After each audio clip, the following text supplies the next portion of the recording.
Physics Part 1 Chapter Number 1 Electrical Charges and Fields. ಇವತ್ತಿನ content ಏನಪ್ಪ ಅಂತಂದ್ರೆ ಎಲೆಕ್ಟ್ರಿಕಲ್ ಫೀಲ್ಡ್. ಎಲೆಕ್ಟ್ರಿಕಲ್ ಫೀಲ್ಡ್ ಬಗ್ಗೆ ಏನು ಹೇಳ್ತಾನಪ್ಪ ಅಂತಂದ್ರೆ electrical field due to a point of electrical charge. Electrical field ಅಂದ್ರೆ ಏನು? The point of electrical charge. ಏನು ಹೇಳ್ತಾನಪ್ಪ ಅಂತಂದ್ರೆ every charge is a universe exert a force on every other charge in the universe. ಏನಪ್ಪ ಅಂತಂದ್ರೆ ಯಾವುದೇ charge exact ಎದಕ್ಕೆ ಆಗ್ತಪ್ಪ ಅಂತಂದ್ರೆ ಇನ್ನೊಂದು ಚಾರ್ಜಿಗೋಸ್ಕರ. ಎದಕ್ಕಪ್ಪ ಅಂತಂದ್ರೆ ಒಂದು ಆ್ಯಟಮ್ ಮೇಲೆ ಇನ್ನೊಂದು ಆ್ಯಟಮ್ ಇರ್ತಾವೆ. ಇಲ್ಲಿ ಫಸ್ಟ್ ಆ್ಯಟಮ್ ಅದ, ಇಲ್ಲಿ ಸೆಕೆಂಡ್ ಆ್ಯಟಮ್ ಅದ. ಇಲ್ಲಿ ಕರೆಂಟ್ ಪಾಸ್ ಆದಾಗ ಏನಾಗ್ತಪ್ಪ ಅಂತಂದ್ರೆ ಇದು ಎದಕ್ಕೆ ಎಕ್ಸಾಕ್ಟ್ ಆಗ್ತಪ್ಪ ಅಂತಂದ್ರೆ ಫಸ್ಟ್ ಒಂದು ಸೆಕೆಂಡ್ ಒಳಗಡೆ ಟ್ರಾನ್ಸ್ಫರ್ ಆಗೋಕ್ಕೆ ಎಕ್ಸಾಕ್ಟ್ ಆಗ್ತಿರುತ್ತೆ. ಇದು ಏನಪ್ಪ ಅಂತಂದ್ರೆ true statement of the physics. One way to understand the ability of the charge is to influence the other charges anywhere in a space is imagining the influence of the charge as a field.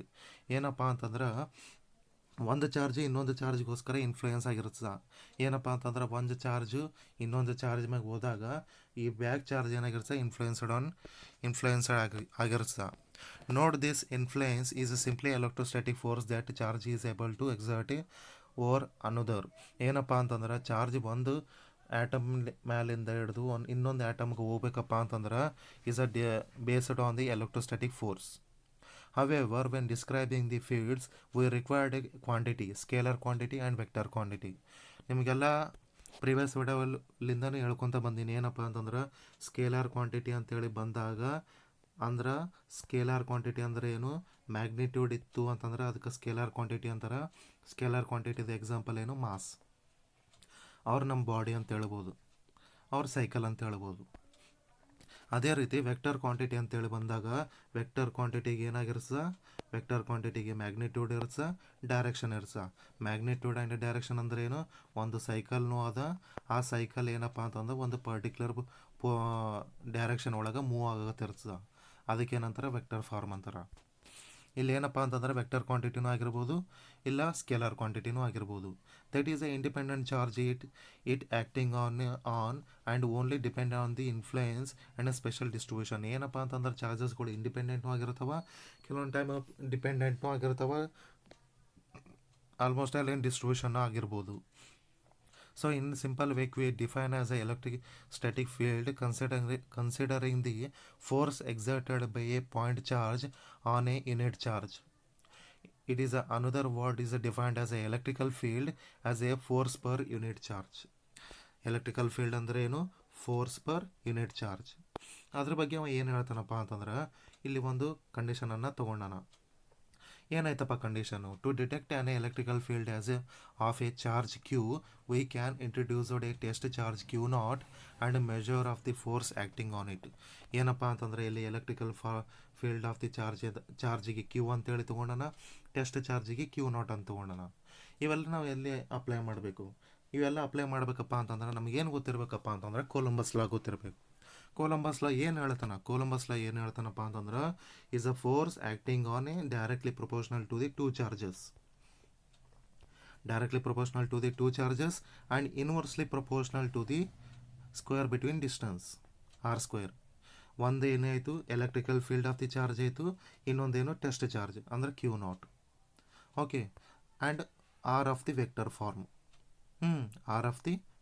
Form. ಆವಾಗ ಇಷ್ಟು ಬಂದಿರ್ತೈತಿ.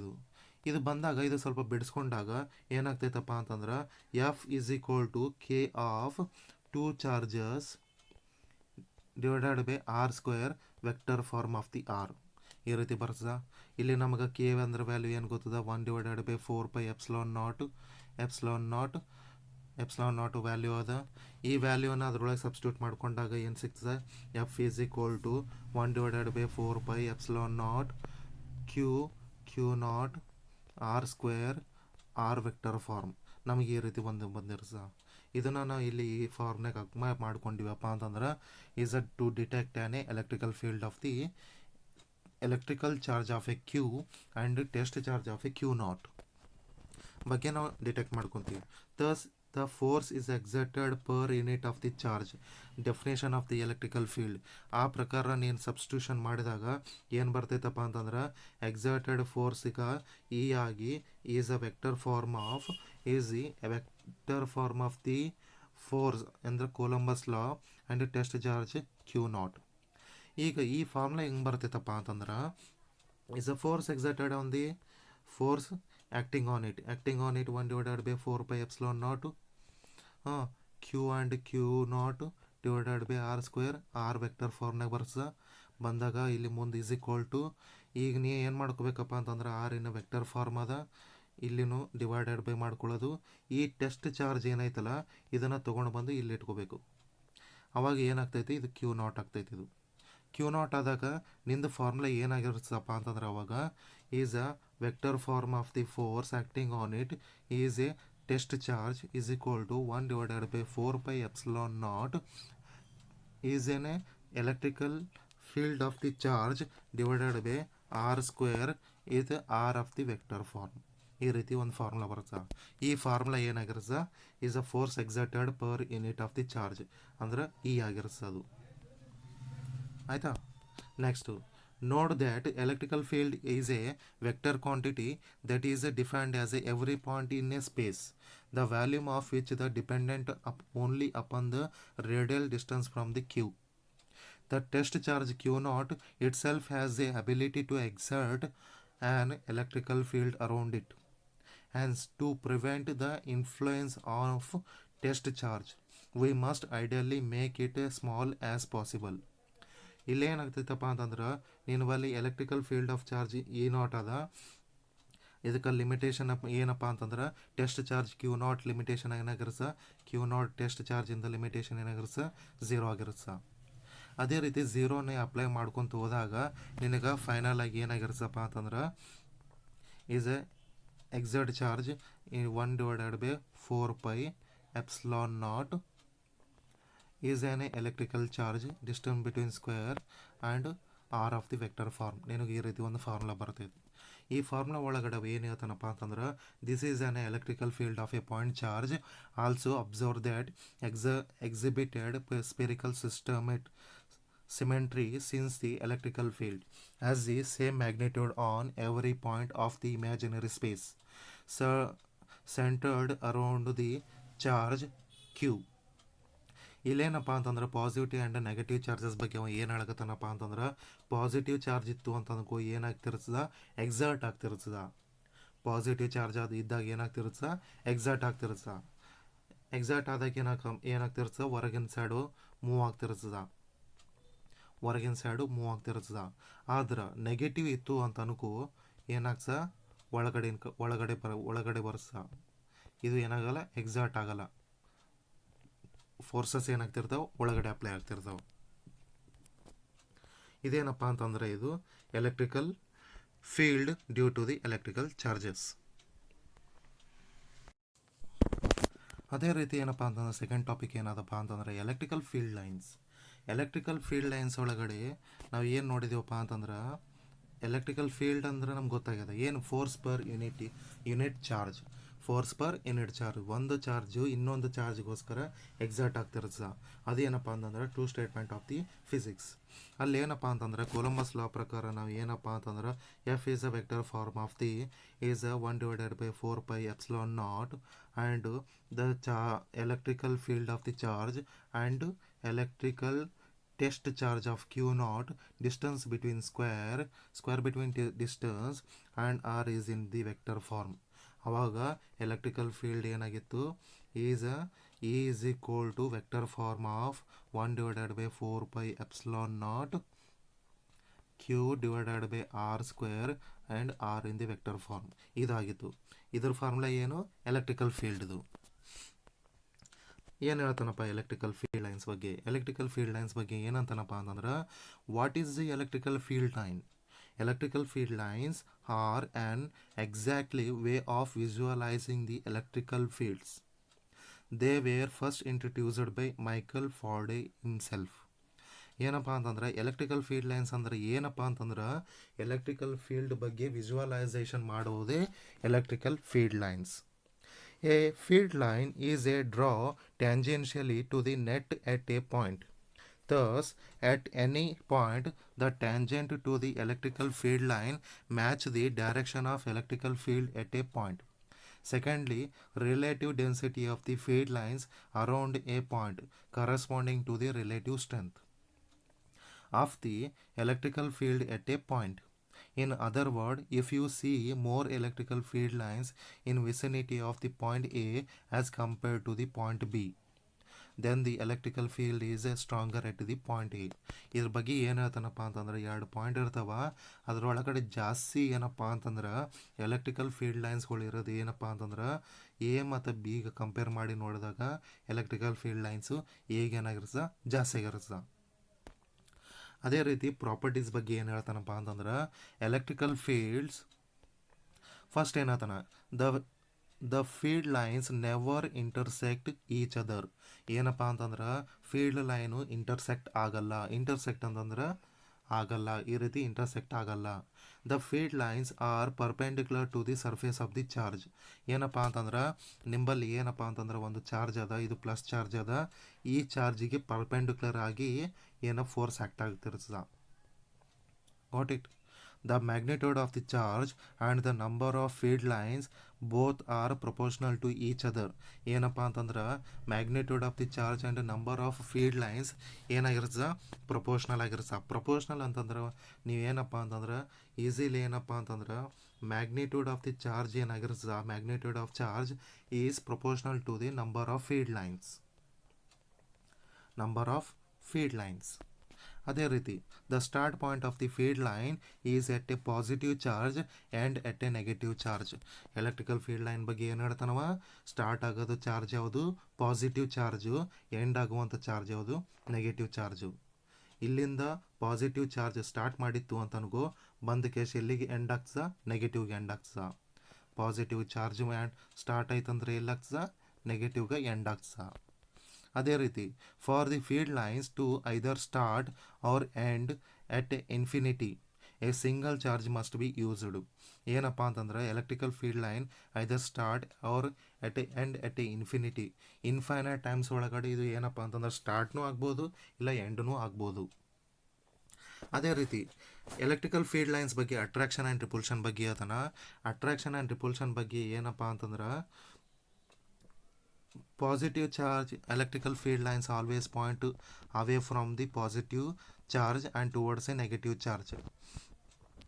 ಅಸಲೆಗ ಅವ ಏನು ಹೇಳ್ತಾನಪ್ಪ ಅಂತಂದ್ರೆ electrical field lines ಒಳಗಡೆ positive charge ಇತ್ತು ಅಂತ ಅನ್ಕೋ ಏನಾಗ್ತಿರ್ತದ, ರಿಪಲ್ಷನ್ ಆಗ್ತಿರ್ತದ.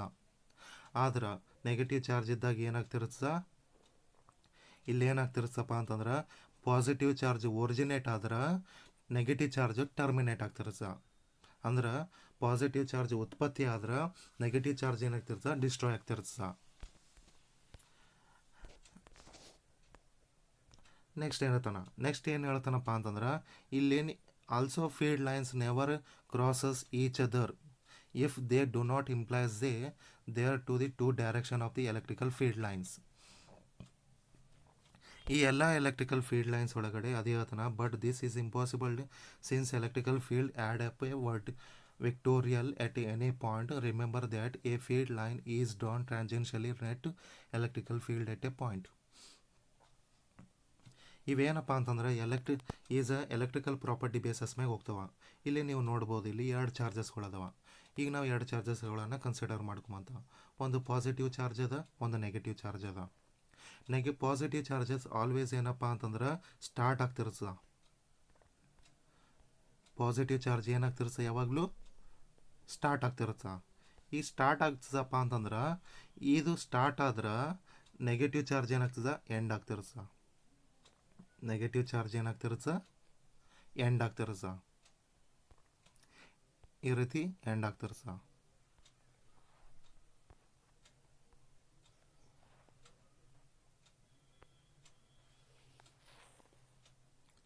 ಈ ರೀತಿ ಎಂಡ್ ಆಗ್ತಿರ್ತದೆ. ಈ ಡಯಾಗ್ರಾಮನ್ನು ಶೋ ಮಾಡೋದೇ ಎದ್ರೊಳಗೆ ಏನಪ್ಪ ಅಂತಂದ್ರೆ ಇದ್ರೊಳಗೆ ಇದು ಶೋ ಮಾಡಾಕತ್ತದ. ಇದ್ರ ಬಗ್ಗೆನೇ ಅವ ಏನು ಹೇಳಕತ್ತಾನ, ಏನಪ್ಪ ಅಂತಂದ್ರೆ ಯಾವಾಗಲೂ ಲೈನ್ ಇಂಟರ್ಸೆಕ್ಟ್ ಆಗಂಗಿಲ್ಲ, ಪಾಸಿಟಿವ್ ಚಾರ್ಜ್ ಏನಾಗ್ತದೆ ಒರಿಜಿನೇಟ್ ಆದ್ರೆ ನೆಗೆಟಿವ್ ಚಾರ್ಜ್ ಟರ್ಮಿನೇಟ್ ಆಗ್ತಿರುತ್ತೆ ಅಂತ ಹೇಳ್ತಾನೆ. ಅದು ಅದೇ ರೀತಿ ಏನಪ್ಪ ಅಂತಂದ್ರೆ ಅದೇ ರೀತಿ rules for drawing electrical field lines. ನಮಗೇನು ರೂಲ್ಸ್ ಫಾಲೋ ಮಾಡಬೇಕಪ್ಪ ಎಲೆಕ್ಟ್ರಿಕಲ್ ಫೀಲ್ಡ್ ಲೈನನ್ನು ನೀವು ಡ್ರಾ ಮಾಡ್ಬೇಕಂದ್ರೆ? ಫಸ್ಟ್ ಅಂತನ the field line is a begins at the charge and end either at the charge or at infinity. ಏನಪ್ಪ ಅಂತಂದ್ರೆ field line begin at the charge and end either at the charge. ಏನಪ್ಪ ಅಂತಂದ್ರೆ ಎಲ್ಲಿ start ಆಗ್ತದೆ ಅಲ್ಲಿ ಏನಪ್ಪ ಅಂತಂದ್ರೆ positive ಚಾರ್ಜಸ್ನಾಗ start ಆಯಿತು ಅಂತಂದ್ರೆ ನೆಗೆಟಿವ್ನ್ಯಾಗ ಇಲ್ಲಿ ಚಾರ್ಜ್ ಸ್ಟಾರ್ಟ್ ಆಯಿತು ಅಂತಂದ್ರೆ ಇಲ್ಲಿಗೆ ಎಂಡ್ ಆಗ್ತದೆ ಅಂತ ಅರ್ಥ ಅದು. ಓಕೆ, ಸೆಕೆಂಡ್ ಏನಾತನ when the field is stronger the field lines are closer to each other. ಯಾವಾಗ ಫೀಲ್ಡ್ ಲೈನ್ ಸ್ಟ್ರಾಂಗ್ ಆಗಿರ್ತದೆ ಅದು ಎರಡರ ಮಧ್ಯೆ ಏನಾಗಿರ್ತದೆ, ಎಷ್ಟು ಲೈನ್ ಕ್ಲೋಸರ್ ಆಗಿರ್ತದೆ ಅಲ್ಲಿ ಫೀಲ್ಡ್ ಸ್ಟ್ರಾಂಗ್ ಆಗಿರ್ತದೆ. ಕ್ಲೋಸರ್ ಲೈನ್ ಅಂತಂದ್ರೆ ಏನು, ಪಾಸಿಟಿವ್ ಚಾರ್ಜು ನೆಗೆಟಿವ್ ಚಾರ್ಜು. ಇಲ್ಲೊಂದು ಫೋರ್ಸ್ ಸ್ಟಾರ್ಟ್ ಆಗ್ಯದ, ಇಲ್ಲಿ ಒರಿಜಿನೇಟ್ ಆಗಿದೆ, ಇಲ್ಲಿ ಎಂಡ್ ಆಗಿದೆ. ಇಲ್ಲಿ ಒಂದು ಚಾರ್ಜ್ ಒರಿಜಿನೇಟ್ ಆಗಿದೆ, ಇಲ್ಲಿ ಎಂಡ್ ಆಗಿದೆ. ಈ ಎರಡರ ಮಧ್ಯೆ ಏನಾಗಿರ್ತದೆ, ಫೀಲ್ಡ್ ಸ್ಟ್ರಾಂಗ್ ಆಗಿರ್ತದೆ. The number of field lines is depend on the charge. ಆ ಲೈನ್ಗಳು ಎಷ್ಟು ಉತ್ಪತ್ತಿ ಒರಿಜಿನೇಟ್ ಆಗಬೇಕಂದ್ರೆ ಡಿಪೆಂಡ್ ಆನ್ ದಿ ಚಾರ್ಜ್. ಆ ಚಾರ್ಜ್ ಬೇಸಸ್ ಮ್ಯಾಗ ಇದಿರ್ತದೆ. The field lines should never cross over. ಏನಪ್ಪ ಅಂತಂದ್ರೆ ಇಂಟರ್ಸೆಕ್ಟ್ ಆಗಲ್ಲ. Electrical field and electrical field line are tangent at the point where they pass through it. ರೈಟಾ? Okay. ಅದೇ ರೀತಿ ಏನಪ್ಪ ಅಂದ್ರೆ ನೆಕ್ಸ್ಟ್ ಕಾನ್ಸೆಪ್ಟ್ ಆದ ಎಲೆಕ್ಟ್ರಿಕಲ್ ಫ್ಲಕ್ಸ್ ಅಂದ್ರೆ ಏನು? ಎಲೆಕ್ಟ್ರಿಕಲ್ ಫ್ಲಕ್ಸ್ ಬಗ್ಗೆ ಏನು ಹೇಳ್ತಾನಪ್ಪ ಅಂತಂದ್ರೆ introduction to the electrical flux. Electrical field lines help to describing basic nature of the electrical field in the 2-dimensional pictorial forms. What if we want to present the electrical field in a 3-dimension form? This can be done with the help of a electrical flux. Let us understand what is a term of flux, actual means of with example. ಇಲ್ಲೊಂದು example ಕೊಟ್ಟಾನ. ಎಕ್ಸಾಂಪಲ್ನಾಗ ಏನದ, electrical flux passes through the plane surface. ಒಂದೇನದ plane surface ಅದ. ಈ plane ಸರ್ಫೇಸಿಗೆ ಏನಾಗತ್ತೈತಪ್ಪ ಅಂತಂದ್ರೆ plane ಸರ್ಫೇಸಿಗೆ ಏನಪ್ಪ ಅಂತಂದ್ರೆ ಫ್ಲಕ್ಸ್ ಏನಾಗುತ್ತೆ, ಮೂವ್ ಆಗುತ್ತೆ, ಲೈನು ಪಾಸ್ ಆಗುತ್ತೆ. ಒಂದು ಸೈಡ್ ಪಾಸ್ ಆಗಿ ಇನ್ನೊಂದು ಸೈಡ್ಲಿಂದ ಹೋಗೋದು ಸಹ.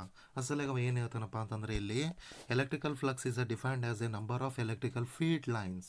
ಏನಪ್ಪ ಅಂತಂದ್ರೆ ಎಲೆಕ್ಟ್ರಿಕಲ್ ಫ್ಲಕ್ಸ್ ಅಂದರೆ ಏನಪ್ಪ ಅಂತಂದರೆ ಇಲ್ಲಿ ಒಂದು ಪ್ಲೇನ್ ಅದ, ಆ ಪ್ಲೇನಿಗೆ ಲೈನ್ಸ್ಗಳು ಮೂವ್ ಆಗತ್ತಿತ್ತು ಅಂತಂದ್ರೆ ಆ ಲೈನ್ಗಳು ಯಾವ ಲೈನಪ್ಪ ಅಂತಂದ್ರೆ ಎಲೆಕ್ಟ್ರಿಕಲ್ ಫೀಲ್ಡ್ ಲೈನ್ಸು ಪ್ಲೇನ್ಲಿಂದ ಪಾಸ್ ಆಯಿತು ಅಂತಂದ್ರೆ ಅದಕ್ಕೆ ಏನಂತಾನೆ ಎಲೆಕ್ಟ್ರಿಕಲ್ ಫ್ಲಕ್ಸ್ ಅಂತಾನೆ. Passing per unit area. It is another physical quantity to measure the strength of the electric field. Electrical flux ಎದಕ್ಕೆ ಬೇಕಪ್ಪ ಅಂತಂದರೆ ಎಲೆಕ್ಟ್ರಿಕಲ್ ಫೀಲ್ಡ್ದು ಸ್ಟ್ರೆಂತ್ ಚೆಕ್ ಮಾಡೋದಿತ್ತು ಅಂತಂದರೆ ಎಲೆಕ್ಟ್ರಿಕಲ್ ಫ್ಲಕ್ಸ್ ಬೇಕು. and they frame the basic of electrostatics. It is defined as the product of electrical field and surface area is projected in a direction of perpendicular to the electrical field line. ಅಂದರೆ ಏನು ಹೇಳ್ತಾನಪ್ಪ ಅಂತಂದರೆ electrostatics ಬಗ್ಗೆ ಏನು ಹೇಳ್ತಾನಪ್ಪ ಅಂತಂದ್ರೆ the product of electrical field surface area is projected is a direction is a perpendicular to the electrical field line. ಏನಪ್ಪ ಅಂತಂದ್ರೆ ಈ ಪ್ಲೇನಿಗೆ ಏನಾಗಿರ್ತದೆ ಪರ್ಪೆಂಡಿಕ್ಯುಲರ್ ಆಗಿ ಮೂವ್ ಆಗ್ತಿರ್ತವೆ ಎಲೆಕ್ಟ್ರಿಕಲ್ ಫೀಲ್ಡ್ ಲೈನ್ಸು. ಅದಕ್ಕೆ ಬಗ್ಗೆ ಏನು ಹೇಳ್ತಾನಪ್ಪ ಅಂತಂದ್ರೆ ಅವ ಏನು ಹೇಳ್ತಾನೆ is on electrostatics. Let us understand what is the term flux actual means with example. ಅವ ಏನು ಹೇಳ್ತಾನಪ್ಪ ಅಂತಂದರೆ ಎಕ್ಸಾಂಪಲ್ನಾಗ suppose there a liquid flowing with velocity v through the tiny surface is ds in normal direction with respect to the surface. ಏನು ಹೇಳ್ತಾನಪ್ಪ ಅಂತಂದ್ರೆ liquid ನೀರು ಏನಾಗಪ್ಪ ಅಂತಂದ್ರೆ ಫ್ಲೋ ಆಗ ಆ ಫ್ಲೋ ಆಗೋದಕ್ಕೆ ಅವ ವಿ ಅಂತೇಳಿ ಕನ್ಸಿಡರ್ ಮಾಡ್ತಾನೆ. ಟೈನಿ ಸರ್ಫೇಸ್ ಒಳಗಡೆ ಸಣ್ಣ ಸರ್ಫೇಸ್ ಒಳಗಡೆ ಮೂವ್ ಆಗತ್ತಿತ್ತು ಅಂತಂದ್ರೆ ಅದಕ್ಕೆ ಏನಂತಾನೆ ಡಿ ಎಸ್ ಅಂತಾನೆ. Normal direction with respected to the surface. Right? Rate of flow of water will be a volume passing through the area per unit time, that is V into ds. ಅಂದ್ರೆ ನಮ್ಮದು volume ಅಂದರೆ ಏನು, area into length. ಎಷ್ಟು area ಒಳಗಡೆ ಎಷ್ಟು ಉದ್ದವಾಗಿ ನೀರು flow ಆಗುತ್ತೆ. ರೈಟಾ? ಅದೇ ರೀತಿ ಏನಪ್ಪ, differentiating the above relation with respected to the time we get d volume divided by d t. ಏನಾತನ? D d volume divided by d t. ಅದ್ರ ಬಗ್ಗೆ ಫಾರ್ಮುಲೇಷನ್ ಏನು ಮಾಡ್ಕೊತಾನ? ಈಸ್ ಎ ಡಿ ಎಸ್ ಈ multiplication of d length of d t. D t flow of liquid ಏನದ? D s into v. Where d s ಏನದ? Surface area ಅದ, is a perpendicular to the velocity of V. ಏನಪ್ಪ ಅಂತಂದ್ರೆ V and V is a velocity of the liquid, the rate of change of length per unit time. The flowing of the liquid, that is the quantity V into ds, is called as a flux. ಏನಪ್ಪ ಅಂತಂದ್ರೆ flow of liquid, that is the quantity is V into ds. V into ds ಅಂದ್ರೆ ನಮ್ದು ಏನು ಬರ್ತದ? The rate of change of length per unit time. Surface area is a perpendicular to the velocity of water. ಅದಕ್ಕೆ ಏನಂತಾರಪ್ಪ ಅಂತಂದ್ರೆ electrical flux ಅಂತಾನ. ಅದೇ ರೀತಿ ಅವ ಏನಂತಾನಪ್ಪ ಅಂತಂದ್ರೆ the flow of liquid is a quantity v s is called as a flux. ಅದಕ್ಕೆ ವಿ ಮತ್ತು ಡಿ ಎಸ್, ವಿ ಅಂದ್ರೆ ವೆಲಾಸಿಟಿ, ಡಿ ಎಸ್ ಅಂದ್ರೆ water flow. Surface area, perpendicular surface ಏರಿಯಾಗ ಡಿ ಎಸ್ ಅಂತಾನ. ವಿ ಅಂದ್ರೆ velocity of the area, velocity of the liquid. velocity of liquid, surface area or ಏನಪ್ಪ ಅಂತಂದ್ರೆ velocity of a liquid is a perpendicular to the surface area. This is called as a flux. Velocity of a liquid is perpendicular to the surface area, then it is called as what? It is called as flux. If there is some angle theta between the velocity of the liquid and surface area is a ds, flux of the liquid can be evaluated from the relation. ನಾವು theta ಅಂತೇಳಿ consider ಮಾಡಿದಾಗ some angle ಒಳಗಡೆ liquid ಏನಪ್ಪ flow ಆಗತ್ತಿತ್ತು ಅಂತಂದ್ರೆ ನಾವು ಏನು ಮಾಡ್ತೀವಿ? The flux, the velocity of the liquid is perpendicular to the surface area into cos theta. Some angle ಒಳಗಡೆ ಮೂವ್ ಆಗುತ್ತೆ ರೈಟಾ? ಅದೇ ರೀತಿ if we replace the electrical field with flowing water, we define the electrical flux. ಏನಪ್ಪ ಅಂತಂದ್ರೆ flux ಅಂತೇಳಿ ಅಂದ್ರೆ ಏನು ಅಂತಂದ್ರೆ ಯಾವಾಗ velocity of the liquid is a perpendicular to the surface area ಇತ್ತು ಅಂತಂದ್ರೆ ಅದು ಫ್ಲಕ್ಸ್ ಆಗಿರುತ್ತೆ. ಅಲ್ಲಿ ಏನಪ್ಪ ಎಕ್ಸಾಂಪಲ್ ಏನು? ನೀರು ಅಂತೇಳಿ ತೊಗೊಂಡಾನ, ನೀನು ನೀರು ಬದಲಿಗೆ ಎಲೆಕ್ಟ್ರಿಕಲ್ ಫೀಲ್ಡ್ ಲೈನ್ಸನ್ನು ರಿಪ್ಲೇಸ್ ಮಾಡ್ಕೊಂಡು ಅಂತಂದ್ರೆ ಅವಾಗ ಏನಾಗ್ತದೆ? ಅದು ಎಲೆಕ್ಟ್ರಿಕಲ್ ಫ್ಲಕ್ಸ್ ಆಗಿರುತ್ತೆ. Velocity of the electrical field ಏನಪ್ಪ ಅಂತಂದ್ರೆ ಫೀಲ್ಡ್ ಏನಪ್ಪ ಅಂತಂದ್ರೆ perpendicular to the surface area ಆಯಿತು ಅಂತಂದ್ರೆ ಅದಕ್ಕೆ ಎಲೆಕ್ಟ್ರಿಕಲ್ ಫ್ಲಕ್ಸ್ ಅಂತಾನ. Flowing water and electrical field are different terms. It is not necessary that something should be a flow in the order of generate flux. Since strength of the electrical field is directly proportional to the number of lines passing per unit area is a electrical flux. Electrical flux ಬಗ್ಗೆ ಏನು definition ಆಯ್ತಾನ? The strength of electrical field is directly proportional to the number of line passes per unit area, then it is called as electrical flux. Also signifies for determining the strength of the electrical field. SI unit of the electrical flux is a Newton meter square per Colombo. ಏನತನ? Newton metre square divided by centimetre, ಈ ರೀತಿ ಬರ್ತದೆ. ಈ ರೀತಿ ಇದ್ದದಗೋಸ್ಕರ ಏನಾಯಿತು ಅಂತಂದ್ರೆ Newton metre square centi ಅಂತೇಳಿ ಹಿಂಗೆ ಬರ್ತದೆ. ಈ ಫಾರ್ಮುಲಾ ಹೆಂಗೆ ಬರ್ಕೊಂಡಾನ? Newton metre square c inverse. Got it? Okay. Electrical field is denoted by the symbol of p. ರೈಟಾ? ಇದು ಏನಪ್ಪ ಡಿನೋಟ್ ಆಗ್ತದೆ ಎಲೆಕ್ಟ್ರಿಕಲ್ ಫೀಲ್ಡ್ದು. Is the represented as a electrical field E into d s, ಈ ರೀತಿ ಬರ್ತದೆ. ನೆಕ್ಸ್ಟು ಇಲ್ಲಿ ಏನಪ್ಪ ಅಂತಂದ್ರೆ ಅವ ಎಲೆಕ್ಟ್ರಿಕಲ್ ಫ್ಲಕ್ಸ್ ಬಗ್ಗೆ varies with different orientation in the electrical field and area of the vector.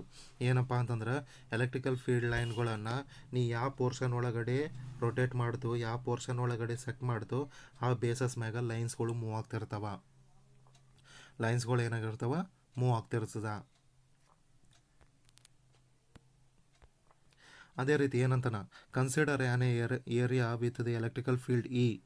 Electrical field ಅಂದರೆ ಯಾವುದು, E, capital E. In it if we place a planar object on the surface area is a delta s. Delta s ಅಂದ್ರೇನು, surface of the area. Then the number of electrical field line is passing per unit area will be proportional to the is the electrical field and planar object of the surface area. Planar subject of the surface area, electrical field and the planar object of the surface area. ಈ formula ಬರ್ಸಾವಾಗ. Okay, what if we according to tilt the planar object with angle theta the electrical flux is a vary and depend on the relation. ಯಾವಾಗಪ್ಪ ಅಂತಂದ್ರೆ ನೀನು plane straight ಆಗಿಟ್ಟಾಗ ಏನು problem ಬರಲ್ಲ. ನೀನು ಯಾವಾಗ ನೀನು ಪ್ಲೇನನ್ನು ಒಂದು ಸಮ್ ಆ್ಯಂಗಲ್ ಒಳಗಡೆ ಫಿಕ್ಸ್ ಮಾಡಿದ್ಯಪ್ಪ ಅಂತಂದ್ರೆ ಅವಾಗ ನಿಮ್ಗೆ ಏನಾಗಿರುತ್ತೆ, ಫಾರ್ಮುಲಾ ಒಳಗಡೆ ಕಾಸ್ ಥೀಟಾ ಅಂತೇಳಿ ಆ್ಯಡ್ ಆಗ್ತದೆ. Right. Observation of the electrical flux. Observation of electrical flux ಬಗ್ಗೆ ಏನು ಹೇಳ್ತಾನಪ್ಪ ಅಂತಂದರೆ ಇಲ್ಲಿ ಎಲೆಕ್ಟ್ರಿಕಲ್ ಫೀಲ್ಡ್, ಇಲ್ಲಿ ಏನು ಹೇಳ್ತಾನಪ್ಪ ಅಂದ್ರೆ electrical field is perpendicular to the area A. Area A ಒಳಗಡೆ ಏನಾಗ್ಯದಪ್ಪ ಅಂತಂದ್ರೆ ಪರ್ಪೆಂಡಿಕ್ಯುಲರ್ ಆಗಿದೆ. The angle between electrical field and line perpendicular to the surface of zero. Surface of zero ಏನಪ್ಪ ಅಂತಂದ್ರೆ ನಿಮ್ಮದು ಎಲೆಕ್ಟ್ರಿಕಲ್ ಫೀಲ್ಡ್ ಏನಾಗಿತ್ತು ಅಂತಂದ್ರೆ ಝೀರೋ ಆಗಿತ್ತು ಅಂತಂದು ಅನ್ಕೋ. ಅವಾಗ ನಿಮ್ದು ಏನಾಗಿರುತ್ತೆ, phi is equal to electrical field into area ಆಗಿರುತ್ತೆ. ಅದೇ ರೀತಿ ಏನಪ್ಪ ಅಂತಂದ್ರೆ ಏರಿಯಾ ಈಸ್ ಅ ಟಿಲ್ಟೆಡ್. ಇಲ್ಲಿ ಏನಪ್ಪ ಅಂತಂದ್ರೆ ಲೈನಿಗೆ, ಎಲೆಕ್ಟ್ರಿಕಲ್ ಫೀಲ್ಡ್ ಲೈನಿಗೆ ಏನಾಗಿದೆ, ಏರಿಯಾ ಪರ್ಪೆಂಡಿಕ್ಯುಲರ್ ಆಗಿದೆ. ಅಂದ್ರೆ ಲೈನ್ ಪಾಸ್ ಏನಾಗತ್ತಲ್ಲ, ಪ್ಲೇನ್ ಅಡ್ಡಾಗಿ ನಿಂತದ. ಇದು ಪರ್ಪೆಂಡಿಕ್ಯುಲರ್, ಇದಕ್ಕೆ ಪರ್ಪೆಂಡಿಕ್ಯುಲರ್ ಅಂತಾರೆ ಇದಕ್ಕೆ. ಆದ್ರೆ ಇಲ್ಲಿ ಪ್ಲೇನನ್ನು ಸ್ವಲ್ಪ ಟಿಲ್ಟ್ ಮಾಡಿದಾಗ ಏನಾಗ್ತೈತಪ್ಪ ಅಂತಂದ್ರೆ is a phi E electrical field area cos theta ಆಗಿರ್ತದೆ, ಆರ್ ಕಾಸ್ ಪೈನು ಅನ್ಬೋದು, ಕಾಸ್ ಪೈ. ಓಕೆ, ಇದು ಆ್ಯಡ್ ಆಗ್ತದೆ. ಯಾವಾಗ ಟಿಲ್ಟ್ ಮಾಡಿದ್ದನ್ನು ನಾವು ಏನಪ್ಪ ಅಂತಂದ್ರೆ ಎಲೆಕ್ಟ್ರಿಕಲ್ ಫೀಲ್ಡ್ ಈ ಕಂಡೀಷನ್ ಒಳಗಡೆ ವರ್ಟಿಕಲ್ ಆಗಿತ್ತು ಅಂತಂದ್ರೆ ನಮಗೆ ಫಾರ್ಮುಲಾ ಏನಾಗಿರ್ತದೆ, ಇದು ಬರ್ತದೆ. ಟಿಲ್ಟ್ ಆಗಿತ್ತು ಅಂತ ಅನ್ಕೋ, ನಮಗೆ ಸಮ್ ಕಾಸ್ ಥೀಟಾ ಅಂತೇಳಿ ಆ್ಯಡ್ ಆಗ್ತದೆ. ಯಾವಾಗ ನೀ 90 ಡಿಗ್ರಿ ಒಳಗೆ ರೊಟೇಟ್ ಆಗಿರ್ತದೋ ಅವಾಗ ಏನಾಗಿರ್ತದೆ, ಫ್ಲಕ್ಸ್ ಝೀರೋ ಆಗಿರ್ತದೆ. ಓಕೆ, ಒನ್ ಟೈಮ್ ರಿವಿಷನ್ ಏನಪ್ಪ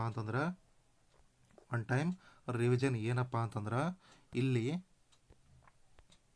ನಿಮ್ಮದು ಲೈನು ವರ್ಟಿಕಲ್ ಆಗಿತ್ತು. ನಿಮ್ಮದು ಲೈನು ಫಸ್ಟ್ ಕೇಸ್ನಾಗ ವರ್ಟಿಕಲ್ಲು, ರೈಟಾ. ಈಗೇನಪ್ಪ ಅಂತಂದ್ರೆ ಇದು case number 1, case number 2, case number 3. ನಿಮ್ಮ ಲೈನು ಕೇಸ್ 1ನಾಗ ವರ್ಟಿಕಲ್ ಅದ, ಕೇಸ್ 2ನಾಗ ಟಿಲ್ಟೆಡ್ ಅದ, ಕೇಸ್ 3ನಾಗ ಹಾರಿಜಾಂಟಲ್ ಅದ. ಓಕೆ, ಈಗ ಏನಾಗತ್ತೈತಪ್ಪ ಅಂತಂದ್ರೆ ಫಸ್ಟ್ ಕೇಸ್ನಾಗ ಲೈನ್ಗಳು ಪರ್ಪೆಂಡಿಕ್ಯುಲರ್ಲಿ ಆ್ಯಕ್ಟ್ ಆಗತ್ತೆ. ಇಲ್ಲಿ ಏನಪ್ಪ ಅಂತಂದ್ರೆ ಈ ರೀತಿ ಆ್ಯಕ್ಟ್ ಆಗತ್ತೆ, ಇಲ್ಲಿ ಆ್ಯಕ್ಟ್ ಆಗಲ್ಲ ಹೊಂಟದ. ಆವಾಗ ನಿಮ್ಮದು ಏನಾಗಿರುತ್ತಪ್ಪ ಅಂತಂದ್ರೆ ಎಲೆಕ್ಟ್ರಿಕಲ್ ಫ್ಲಕ್ಸ್ ಏನಾಗಿರುತ್ತೆ, ನಿಮಗೆ ಈ ಫಾರ್ಮುಲಾ ಅಪ್ಲೈ ಆಗ್ತದೆ. ಯಾವಾಗ ಪರ್ಪೆಂಡಿಕ್ಯುಲರ್ ಇದ್ದಾಗ. ಯಾವಾಗ ಟಿಲ್ಟ್ ಆಗಿರ್ತದೋ ಆವಾಗ ಮುಂದೆ ಕಾಸ್ ಥೀಟಾ ಅಂತೇಳಿ ಆ್ಯಡ್ ಆಗಿರುತ್ತೆ. ಆದ್ರೆ ಯಾವುದೇ ಲೈನ್ಗಳು ಏರಿಯಾ ಮ್ಯಾಗ ಲೈಸ್ ಆಗಲ್ಲ ಹೊಂಟದ, ಏನು ಪಾಸ್ ಆಗಲ್ಲ ಹೊಂಟವಪ್ಪ ಅಂತಂದ್ಮ್ಯಾಗ ಅವಾಗ ನಮ್ಮದು ಫ್ಲಕ್ಸ್ ಏನಾಗಿರುತ್ತೆ, ಝೀರೋ ಆಗಿರುತ್ತೆ.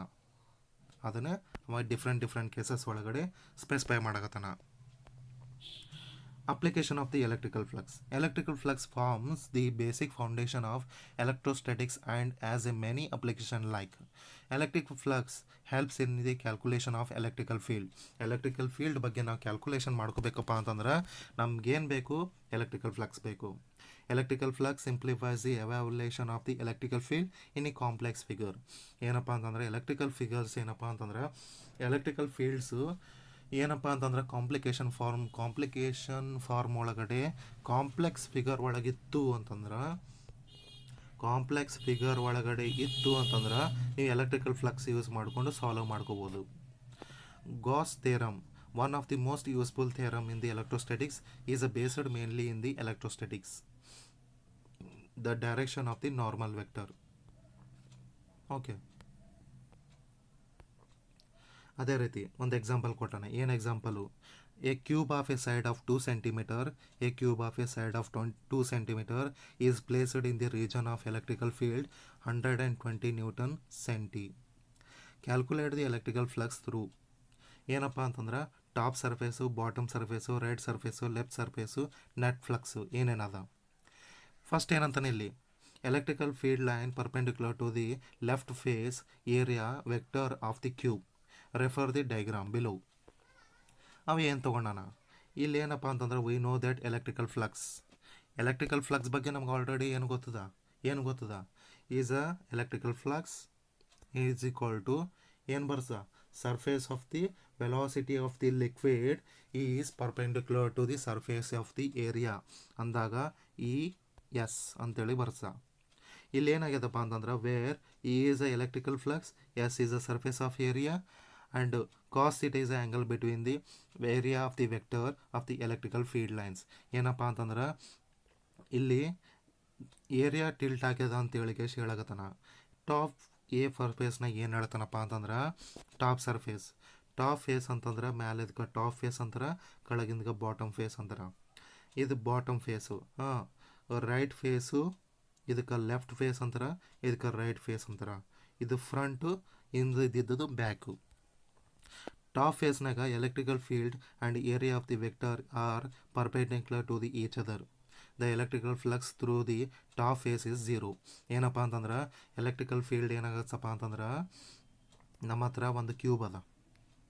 ಓಕೆ, ಫಸ್ಟ್ ಏನು ಮಾಡ್ಕೊಳಮ್ಮ ಅಂತಂದ್ರೆ ಈಗ ನಮ್ಮ ಹತ್ರ ಒಂದು ಕ್ಯೂಬ್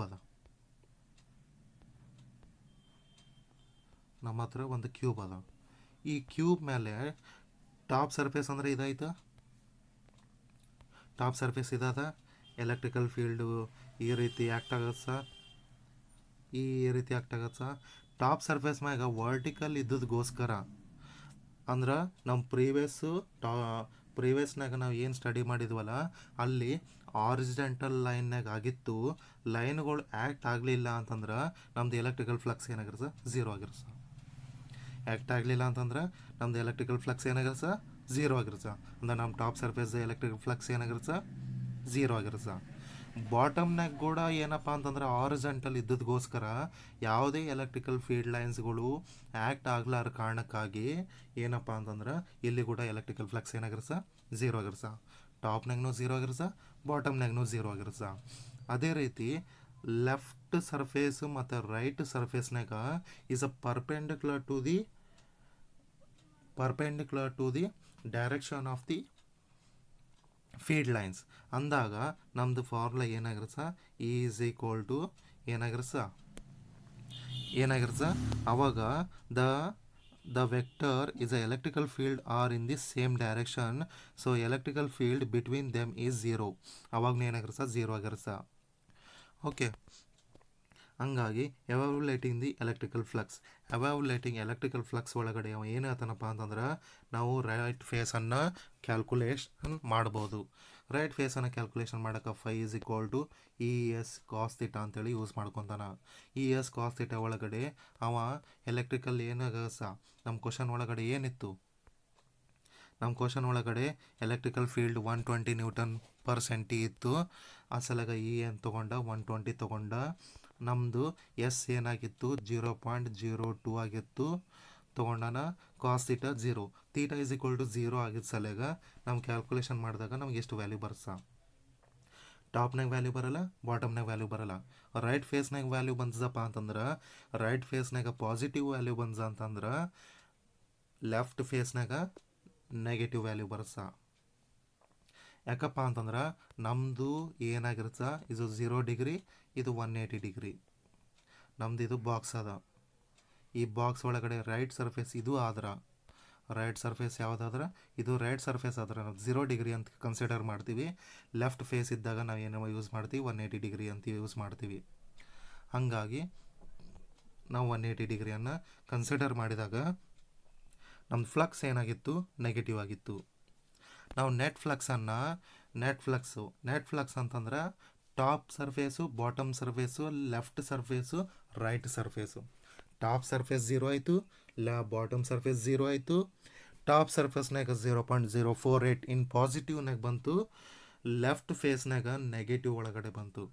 ನೆಗೆಟಿವ್ ಒಳಗಡೆ ಬಂದದಗೋಸ್ಕರ ನಾವು ಏನು ಮಾಡ್ಕೊಂಡಿವಿ, ಇಲ್ಲಿ ಕ್ಯಾಲ್ಕುಲೇಟ್ ಮಾಡ್ಕೊಂಡಿವಿ. ಏನಪ್ಪ ಅಂತಂದ್ರೆ is equal to top surface 0, bottom surface 0 ಅಂದರೆ ಇದು 0 ಆಯಿತು. ನೆಕ್ಸ್ಟ್ ಏನಪ್ಪ ಅಂತಂದ್ರೆ 0.048 in the right surface and 0.048 is on left surface. ಇದು ಪಾಸಿಟಿವ್ ಆದ, ಇದು ನೆಗೆಟಿವ್ ಆದ. ಏನಾದ, ಇದು ಪಾಸಿಟಿವ್ ಆದ, ಇದು ನೆಗೆಟಿವ್ ಆದ. ಹಿಂಗಿದ್ದದಗೋಸ್ಕರ ಏನಪ್ಪ ಅಂತಂದ್ರೆ ಇವೆರಡು ಕ್ಯಾನ್ಸಲ್ ಆದವು. ಕ್ಯಾನ್ಸಲ್ ಆದಾಗ ನಮ್ಮದು ನೆಟ್ ಫ್ಲಕ್ಸ್ ಏನಾಯಿತು 0 ಆಯಿತು. ಓಕೆ.